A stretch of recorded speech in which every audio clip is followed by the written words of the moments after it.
Hi everyone, I hope you can see me well.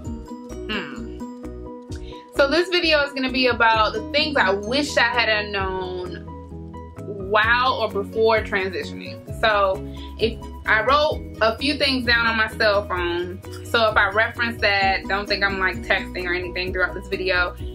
So just a little background about me. I transitioned for a year and a half.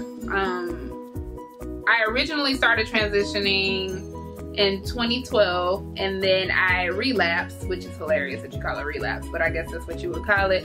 I relapsed after 10 months or so. I was like, ooh, I can't do this. I don't have the right products. I don't know what to do. So I relapsed and I went back to the relaxer. And then I realized I was like, I actually want to try it again. So from 2013 up until the end of 2014, I was transitioning. And then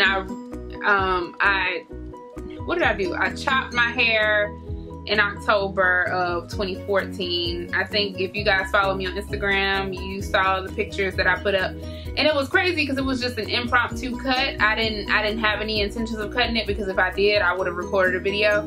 But I started like snipping little pieces, and I'm like, oh, let me just snip this piece too. Oh, so that's kind of how I did my mini chop. Like I just started cutting pieces and it went from there. So anyway, while transitioning, I learned so much about my hair. And of course, you know, the whole point of transitioning is to give you that opportunity to still keep your length as well as learn your hair throughout. Why? A lot of people might ask, why didn't big chop, or why I chose to transition over big chopping. I think for me, it wasn't really a choice at the end of the day. Like I felt like for me, transitioning was more so, it was just weird. I personally felt like if I transitioned, that would give me a chance to explore and learn my hair throughout, versus like big chopping and starting fresh and like literally freaking out, not because I don't know what products suit my hair. Again, that's the backstory. Probably too much. I'll probably cut this video a little bit because that was a lot of information on it. So let's get started. Number one, do not become a product junkie. So a product junkie, for those who don't know, is a person who goes out and buys every single last product that they see on YouTube, that's advertised on Instagram, their friends have recommended it. Like, just don't do that. Don't do that, because at the end of the day, everybody's hair is different. So one thing I learned throughout my transitioning process, I went out and bought all these products because I looked at this girl and I'm like, oh, we have the same hair texture, so maybe the product will work for me. And that's really not how it works. Just because a product might work for one person doesn't necessarily mean it works for you. If anything, I recommend, if you have a friend who has that product, you know, take a little sample of it and see if it works for your hair. Don't go out and buy a whole bunch of products, because if you saw my cabinet right now, you would be like, really? Really? Because it's that bad. And a lot of those products I don't even use. Also leverage, there is meetups. I don't know if you guys are on Meetup, but there's a lot of natural hair meetups. And a few that I've been to do like product swaps. So that's another opportunity for you to explore different products. Like if you purchase one and it didn't work for you, you can go swap it with someone else's. And you might be like, that's disgusting. But in reality, some people just have, like me, who were a product junkie when they were transitioning, they might just have some products laying around. So again, number one, don't become a product junkie. So yeah. Number two, minimize salon visits. Now, disclaimer, I don't want anybody jumping down my throat, because I know I probably have some I have some people who have cosmetology licenses and all that good stuff. And I'll give you my reasoning for number two. So for me, I think when I say minimizing salon visits, I say don't go, because it gives you an opportunity to learn your own hair. So when you go to the salon, a lot of times, I don't want to say that they rush by any means, but that person has to make their money at the end of the day. So when it comes to detangling and properly taking care of your hair as it should be taken care of, you have a select few of stylists who do that. But across the board, I think for the health of your hair and for you to actually become educated on your hair, I think you need to take that time and learn it yourself and not necessarily depend on your hairstylist to do it for you, if that makes any sense.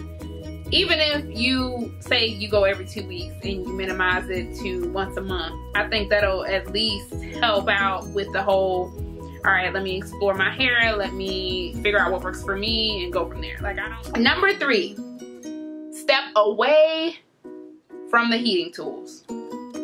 Anything that has heat, gives off heat, looks like heat, could be heat, stay away from it. And here's why. So transitioning hair is probably the most fragile hair you will ever run into. Your hair at that state is so weird because you have the new growth that's really thick that's coming in, and then you have the relaxed hair that's really thin, and you have this line of demarcation between the two, and any wrong move could cause breakage. The last thing you want to do is continue to apply heat to your hair like you did when you were relaxed. So my recommendation is, if you absolutely have to have heat in your hair, do it every 6 months or so. Just get into a natural cadence of not putting heat in your hair. And this is coming from a girl who was relaxed and literally flat ironed her hair every single week. I would wash my hair once a week and flat iron it every single week. I used to have my little swoop going on, whoosh, you know. Every week I was flat ironing my hair. And you could just tell when I started to grow my hair out, I didn't know my hair was this thick. Like, I had no clue.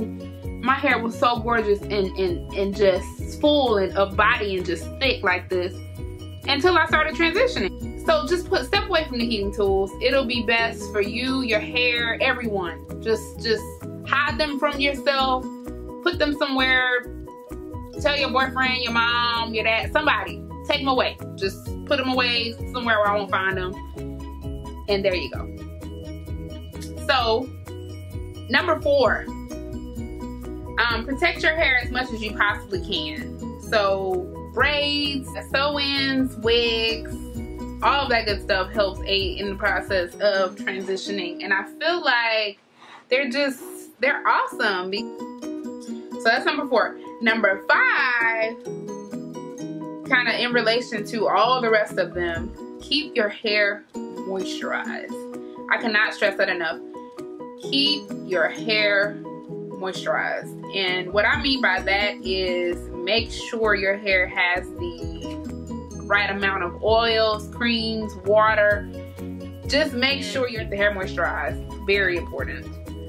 And the last and final one, I can't stress this enough either, be patient. Be patient with your hair. Be patient with what you're capable of doing. Y'all, I literally, for the past, before I started transitioning, I knew nothing but flat iron hair. I didn't do specific styles. I didn't do anything to my hair for real. I just washed it and flat ironed it. And throughout my transitioning process, I was able to learn so much about my hair. To be patient with my hair. If a style didn't come out right, I already knew I could push it back, you know, put it back into a little ponytail and put a wig on if it didn't come out right. So everything will be trial and error, including your products and your hairstyles. Everything is going to be trial and error, and I think you have to be okay with that. If you're truly looking to embark on a transitioning journey, you have to be patient. Like, that's the only way you're going to be successful in this. So yeah, that's all I have. So again, comment, like, let me know what you think. I can do more videos like this if you like to hear me talk. Maybe not, I don't know. The details on my outfit, I will put this in the description box. Thank you guys for watching, and I hope to see you next time.